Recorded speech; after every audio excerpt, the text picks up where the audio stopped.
Auditorium on the campus of Kansas State University in Manhattan, the K-State Radio Network presents an address by the Secretary of the U.S. Department of Health, Education, and Welfare, the Honorable Elliot Richardson. Mr. Richardson is speaking in the Landon Lecture series on public issues. His topic, Human Needs and Government, a Realistic Assessment. Mr. Richardson arrived here last night. He spent the evening with President and Mrs. McCain. This morning at 8:30, he met with the KSU Student Government Association. He held a news conference at 9:30. At noon, he will lunch with Landon Lecture patrons and with Governor Landon.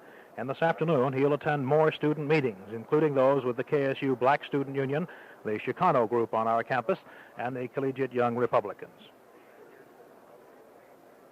Now, for the formal introductions, we'll switch to the stage and Kansas State University President Dr. James A. McCain.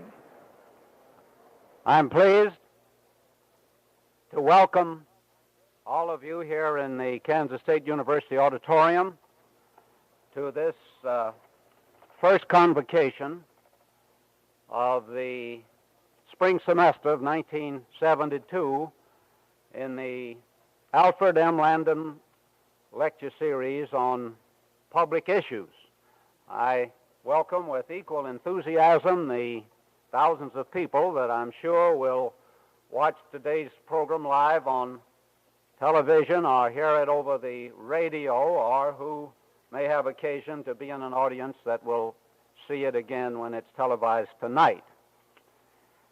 As is customary on these occasions, we have a number of distinguished persons in addition to our speaker on the rostrum, and at this time I'd like to recognize them and have you recognize them. We're always delighted when the fine gentleman who represents this district in the Congress of the United States can be a guest on our campus, and I'd like to have you recognize Congressman William Roy.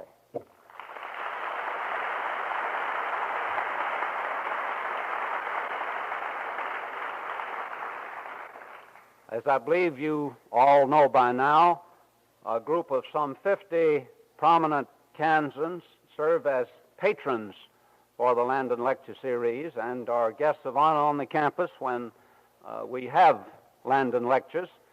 The chairman of that group is one of our ablest downtown business leaders, and I'm pleased to have him on the platform, not only in his capacity as chairman, but as a representative of the patrons, Mr. Robert Wilson.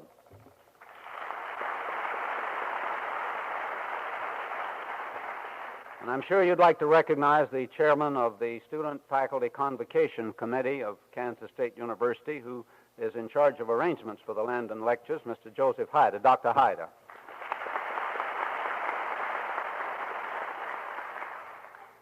I'd like to inform you at this time that in addition to today's distinguished Landon lecturer, we have received acceptances from invitations to give Landon Lectures from two other distinguished Americans. There will be another one given in February and a third one in April. The details of these two forthcoming lectures will be furnished you in the near future in the press.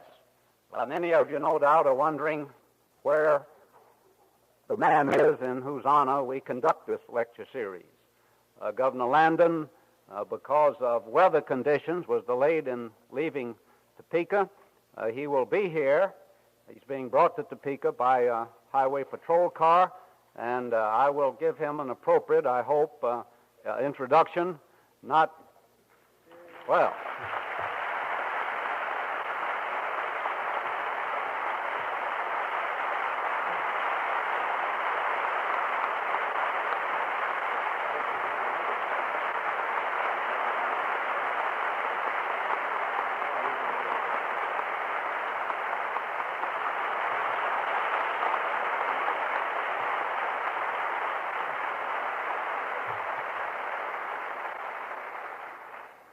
I want to express my deep appreciation to Colonel Rush of the Highway Patrol and the Kansas Highway Patrol in general for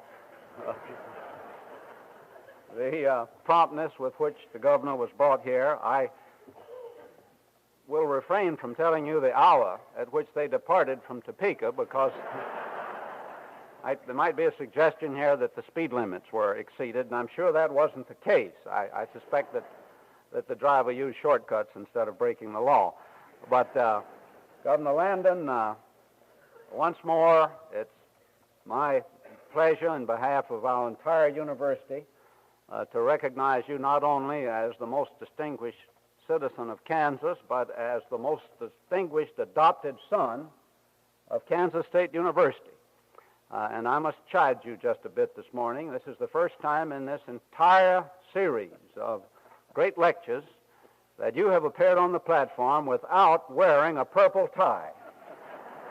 And I know that you had to make some very rapid arrangements in order to be here, so we'll forgive you. We'll assume it was an oversight rather than deliberate, as I'm sure all of us know it was. But it is. It will never happen again.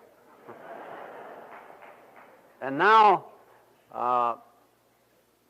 to introduce our lecturer, I'm honored that I can present to a Kansas State University audience the distinguished senior United States Senator from the state of Kansas, the Honorable James Pierson. Senator Pierson earned his degree in law at the University of Virginia. He had had a distinguished career in the armed services during World War II. He served with unusual ability as a member of the state Senate and the Kansas legislature, where he was distinguished by his support for higher education. As a member of the Senate of the United States, he has had many occasions to give support to programs of Kansas State because as a land-grant university, we are part of what is really, in addition to being a state institution, a part of a federal system of higher education. In some ways, most important of all, as far as I'm concerned, Jim Pierson has a son in school here who's a whiz in computer science, and that, of course, is further indication of his backing for Kansas State. So to introduce our distinguished speaker, I would introduce to you Senator James Pierson.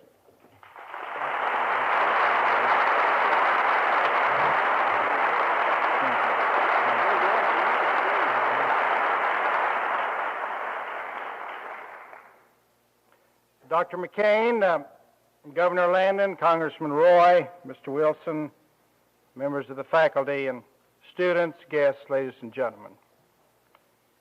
It is a pleasure to visit Kansas State again for the Landon Lecture series. And it is indeed an honor to introduce to you a man whom I have admired for many years as a versatile, able, and intelligent leader in the affairs of the public business.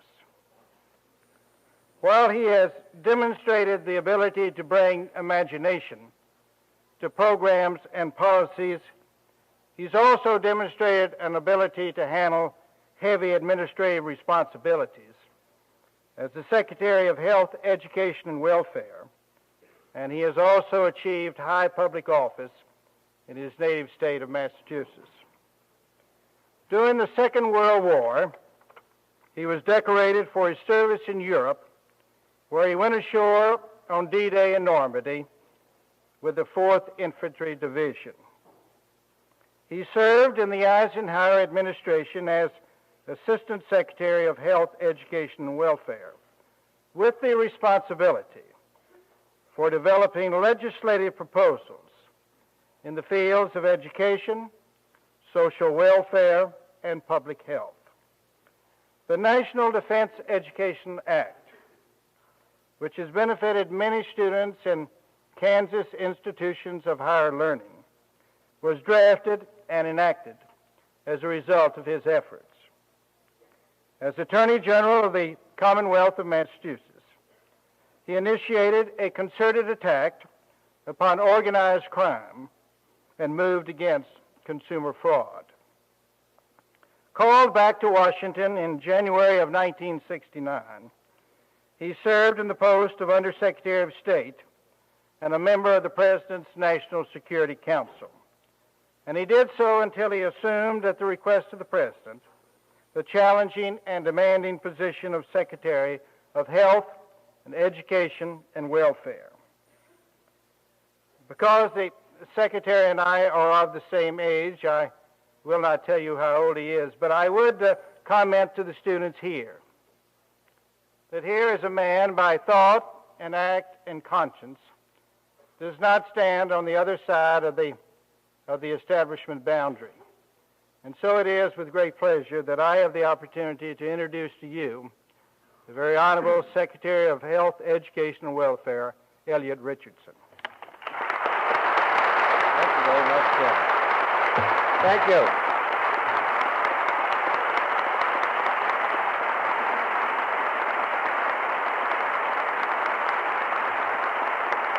Thank you all very much.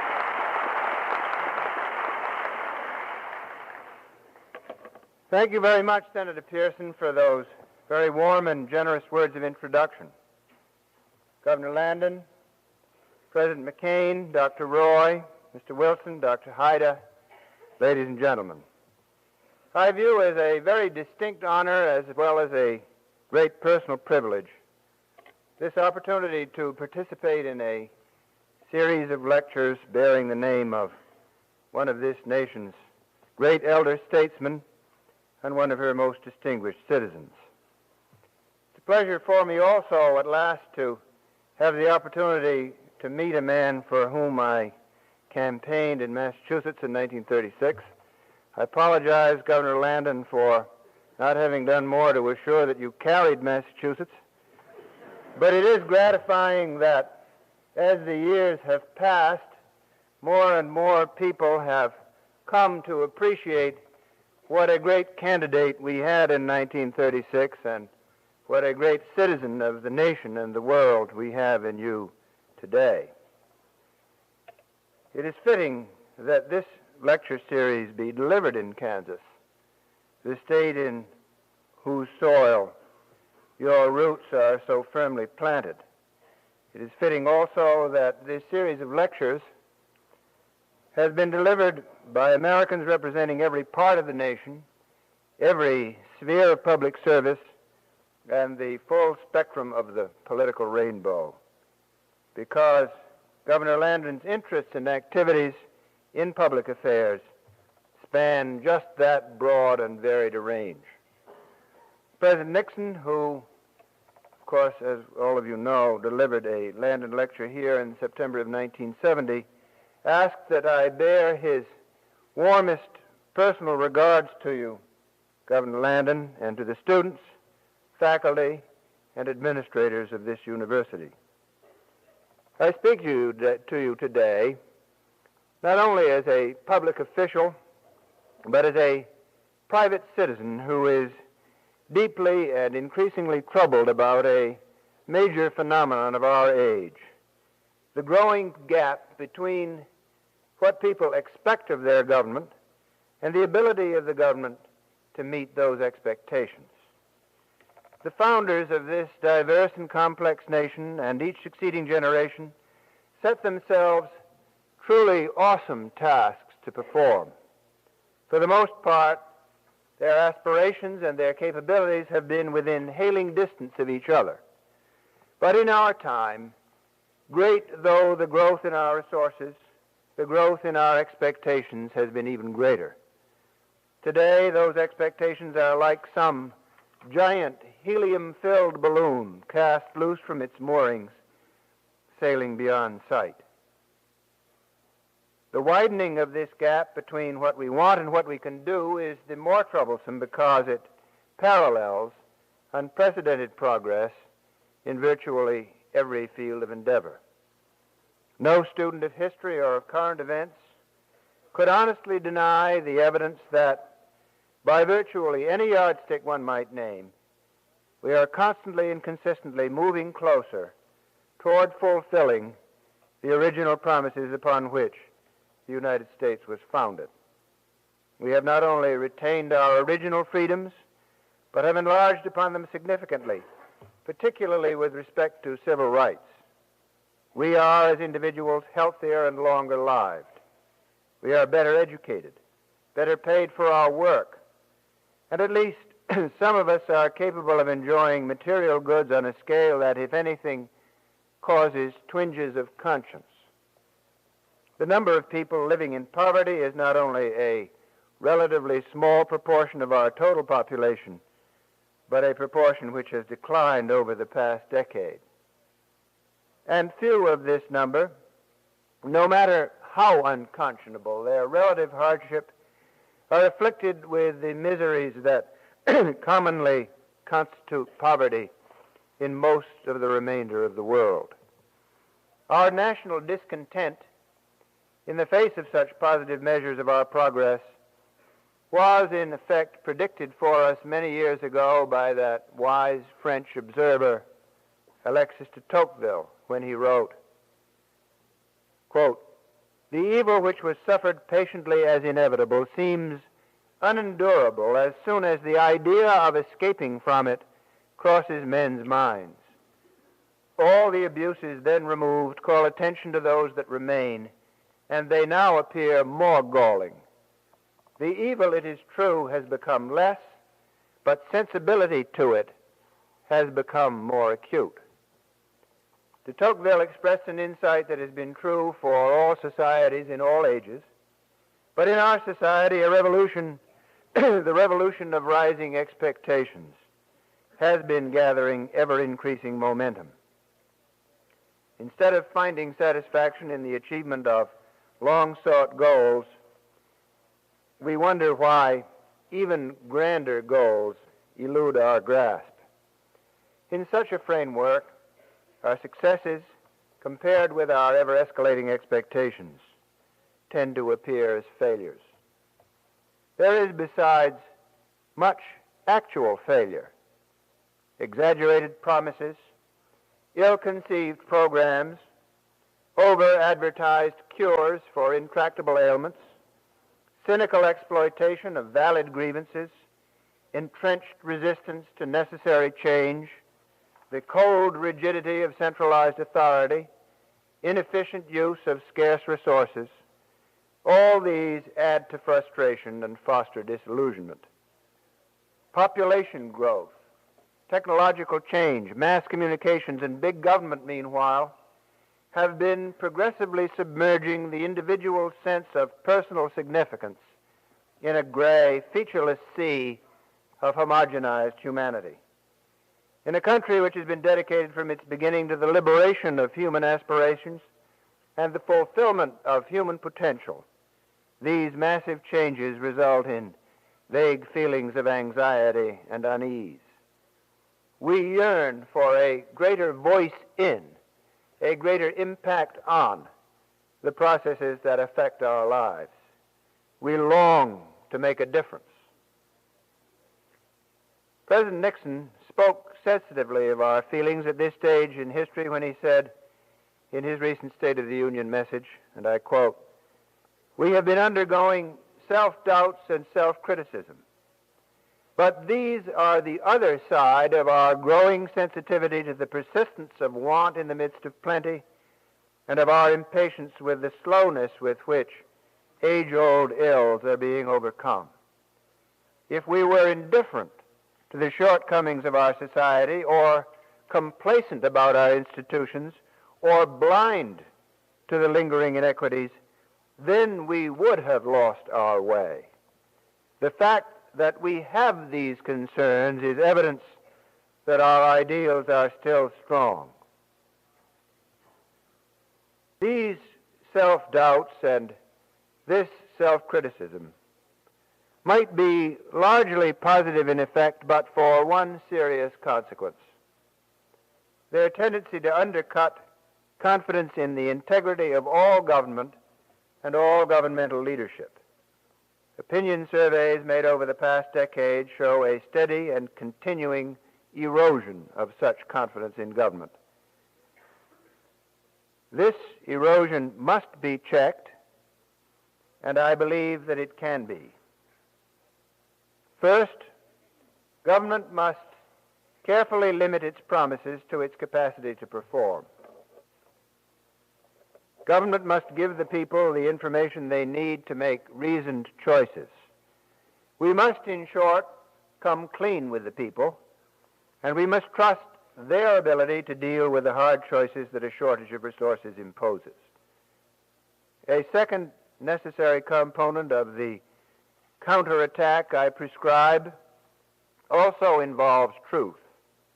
It involves leveling with the people about the true cost of worthwhile programs that various groups promote.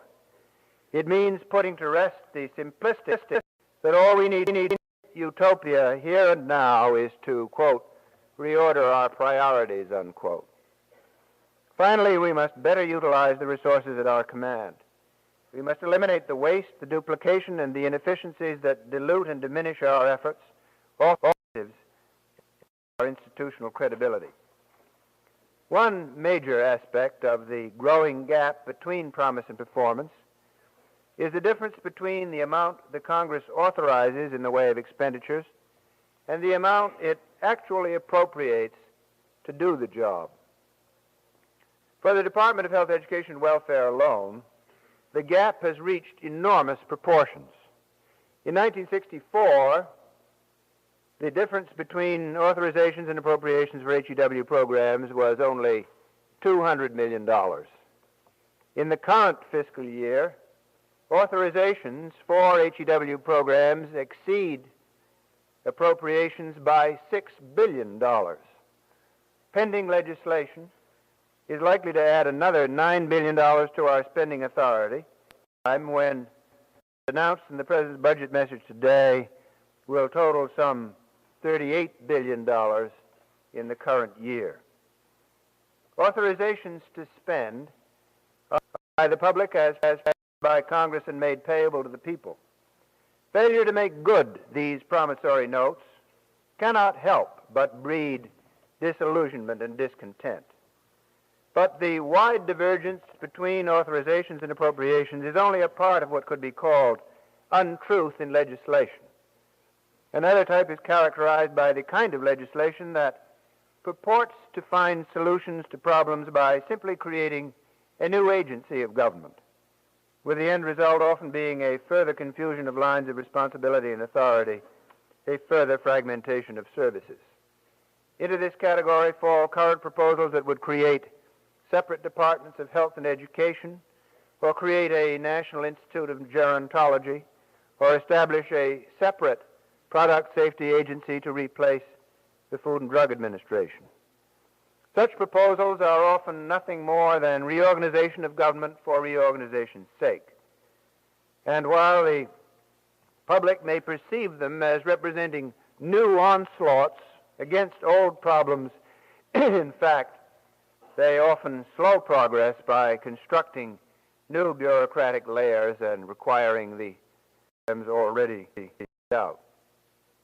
Yet such proposals proliferate despite the fact that countless bipartisan commissions throughout the years have all recommended limiting rather than adding to lines of responsibility that end in the White House. Still another type of legislative overpromise is that which appears to grant government broad new authority, which in fact is additional authority whatsoever. An example, and there are many of them, was the Environmental Education Act of 1970, through which Congress authorized the Commission of Education to sponsor seminars, institutes, and internships at colleges and universities to teach about environmental problems. Legislation for a worthy cause? Certainly. Worthwhile legislation, for the fact was and is that the Commission of Education already possessed the authority newly invested, or in this case, reinvested in him. Whether it is a gaping chasm between authorizations and appropriations, or passage of legislation, far too few tools to attack the problem it purportedly addresses, or legislation that promises something new and different, yet merely duplicates what already is on the statute books, each of these examples of legislative overpromise starts out by building hopes, but ultimately undermines confidence in government. The second major step toward restoring faith in government's abilities and rebuilding confidence in its integrity requires that we make clear the actual costs of some of the major undertakings that many people and various groups regard top. I will try to make it clear why simply, quote, reordering our national priorities, unquote, as we are do, simplistic, more than a little glib, and much less than meaningful. To a great degree, you might find surprising our priorities have during the past. During this period, outlays for human resources programs have increased by 63%, while total budget outlays grew by only 28%. And in the budget announced today by the President, human resources for all expenditures, while defense spending will total only 32%. This exactly reverses the spending priorities of only 3 years ago, when the defense share was 45% and the human resources share was only 32% of the 1968 budget. The new budget marks the first that the Department of Affairs share exceeds that of the Department of Defense. From a post-Korean War high point of 4,800,000 military and civilian employees in June of 1968, the Defense Department's employment now totals 3,671,000 military and civilian personnel, a net reduction of nearly 1,200,000 soldiers and civilians. By June of this year, Defense Department employment will be down nearly 1.5 million from the 1968 high.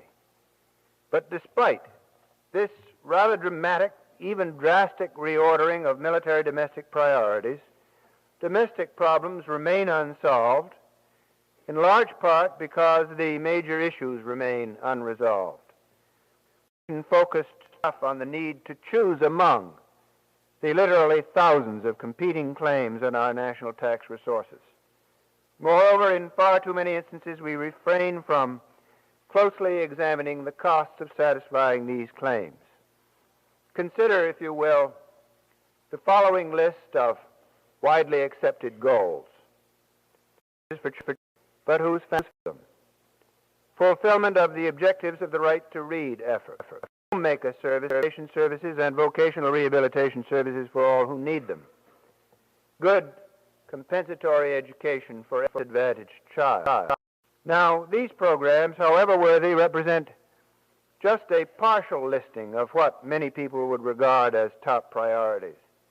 They don't cleaning up the improving mass transportation, or revitalizing our cities, or on the scores of other priorities that appear high on each individual's or each organization's agenda of action for government. Yet to meet even these limited goals, we would have to increase our tax revenues by nearly $28 billion, a sum equivalent to about 1/8 of the current federal budget. And even then, assurance that these vast outlays would prove sufficient. But just as importantly, indeed more importantly, operating just 5 programs on such a scale would require a massive manpower infusion into specialized fields of trained manpower, not at this point. We estimate to the programs I have cited would require nearly 6 million more professionals, paraprofessionals, and full-time volunteers, workers, than have up to now been trained and enlisted. Thus, to help bridge the dismaying distance between what we want now and what is possible, we must begin defining the scope of our. We must thoroughly air the advantages of the alternative solution. We must clearly state the funding, manpower, and other implications of any proposed solution. Finally, we must make sure, so far as we can, that the people of America understand that solutions to all problems are not possible immediately. Understand that choosing to move forward strongly on one front necessarily means holding the line on another front, or even at times retrenching a bit. I harbor no doubt that when Americans are given the facts, when they understand the difficult choices involved in setting public policy, and when they perceive that choosing and governing are synonymous, they will begin to pare down their expectations as well. So, that I have touched on, we need to be clear about what we do know how to do, what we have the resources to do, and what it is unrealistic to expect. Because unless we are, then we can only feed disillusionment and foster alienation. While improving our analytical and evaluative capabilities, we must also improve the accessibility of government services if we are to help overcome the feeling that government is remote and unresponsive and doesn't really care.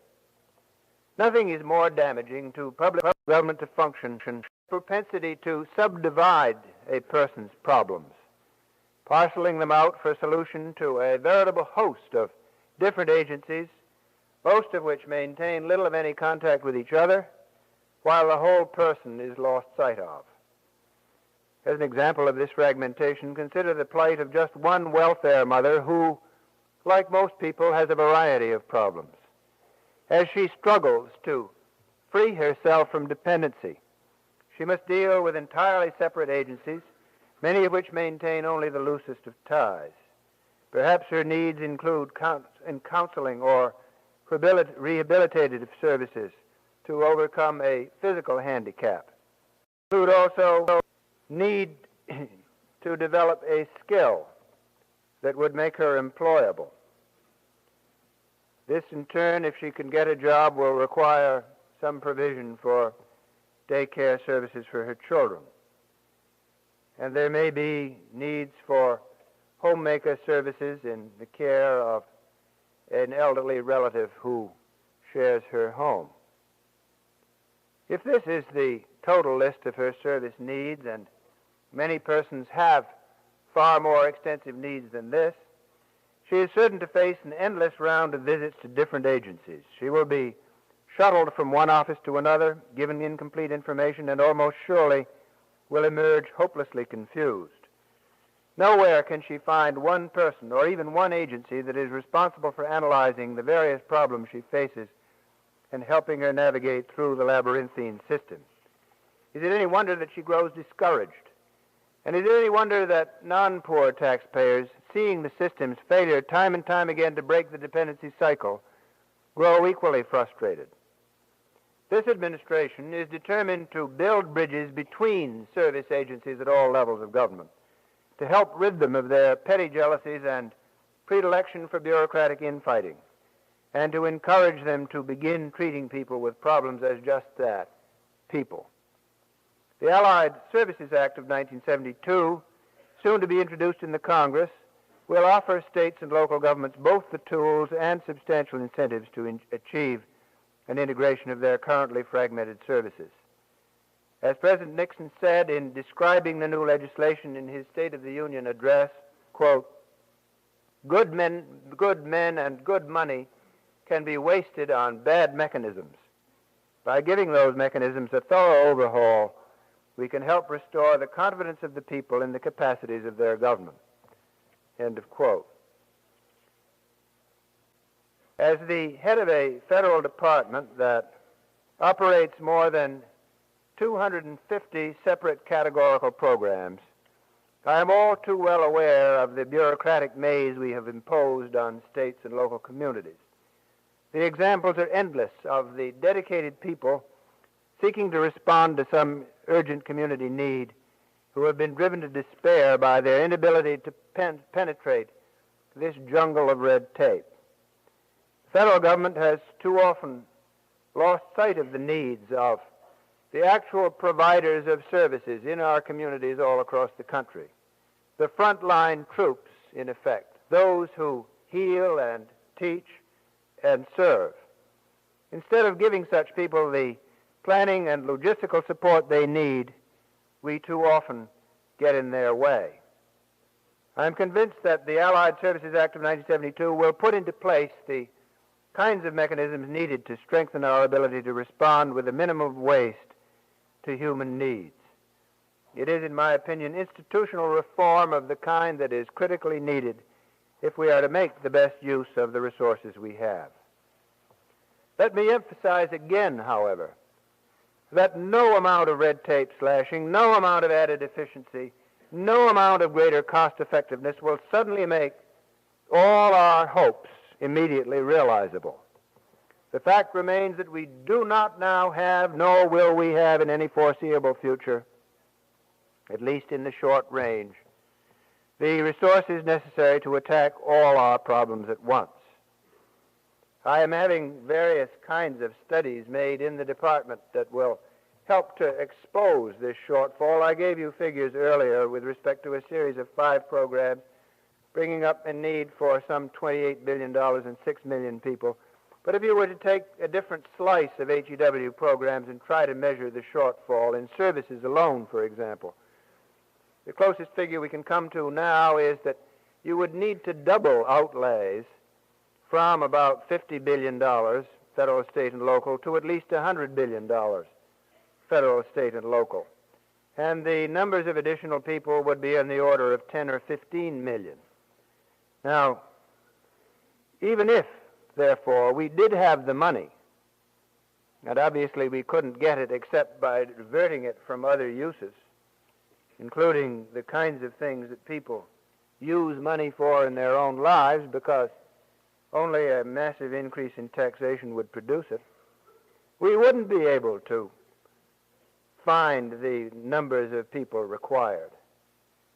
Nor is it likely, given the growing demands for manpower in every field that you can conceive of in an increasingly complex technological society, that these numbers of people will turn up through the ordinary processes of training and the resources of the private job market. And so it seems to me that either we must acquiesce in an ability even ultimately to overcome these gaps, or we must recognize the necessity of using people in a very different kind of way, which means ultimately that we must appeal to those who are willing voluntarily to spend part of their time in helping others. To the degree that this nation can enlist volunteers for important necessary tasks, it will be able, but only to that extent will it be able to deal simultaneously with the problem both of manpower requirements and of costs. Fortunately, our need for volunteers coincides both with an increase in leisure time for adults and with a heightening of social concern among young people. Our failure to tap this reservoir of talent and goodwill would deprive the nation not only of a valuable asset, but would rob the would-be volunteer of one of life's most precious satisfactions, the satisfaction of service for the sake of service itself. There are a number of things now underway that are beginning to make us better able to call upon this kind of motivation. The National Center for Voluntary Action is slowly beginning to establish volunteer centers around the country in hopes that it will reach a target of 100 centers this year. The Peace Corps, which was recently joined together with other voluntary efforts like VISTA, the Foster Grandparents Program under the new Action Agency, is moving to enlist more volunteers, and one of its most exciting innovations is the University Year for Action program, now underway at 30 colleges and universities and involving some 1,200 students. It provides the funding necessary to allow students to spend a year working in community programs in their area, programs such as tutoring slow learners and dropouts, serving as paraprofessionals in health and mental health fields, and so on. And yet, at the same time, the student receives a full year's academic credit. We need to expand on such programs. Programs also like the National Health Service Corps in my own department, to broaden the opportunities for volunteers to serve and to plug not only their abilities, but more importantly, their spirit of service into our governmental system. We need, in short, to get on top of our tide of rising expectations. Much like a surfer seeking the crest of a monumental wave, we must either utilize the energy generated by our escalating hopes or risk further buffeting as the wave's tremendous force washes over us.